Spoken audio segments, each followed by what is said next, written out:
Ito ang lugar ng pinagbagsakan ng katawan ni Cabral at ang kuha ng dashcam kung saan nakitang nakaupo si Cabral sa gilid ng bangin sa May Cannon Road.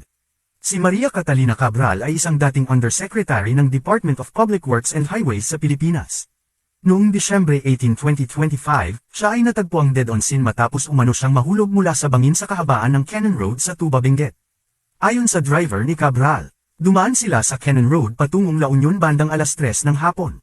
Hiniling ni Cabral sa driver na ihinto ang sasakyan at iwan siya sa isang lugar sa sitio Maramal. Pagbalik ng driver mga alas 5 ng hapon, hindi na niya nakita si Cabral at humingi ng tulong sa pulisya bandang natagpuan ang katawan ni Cabral bandang alas 12 ng umaga noong Disyembre 19 sa tabi ng Bud River, pababa mula sa kalsada. Ayon sa autopsy at investigasyon ng mga awtoridad, ang mga sugat ay consistent sa malubhang pagkahulog mula sa taas at walang indikasyon ng foul play. Ang insidente ay naganap sa Cannon Road, isang kilalang kalsada sa Benguet na nag-uugnay sa Baguio City at La Union. Ang lugar kung saan siya huling nakita at nahulog ay malapit sa itaas ng Bud River Ravine. Si Cabral ay naugnay sa mga investigasyon tungkol sa anomalya sa flood control projects bago ang kanyang pagkamatay.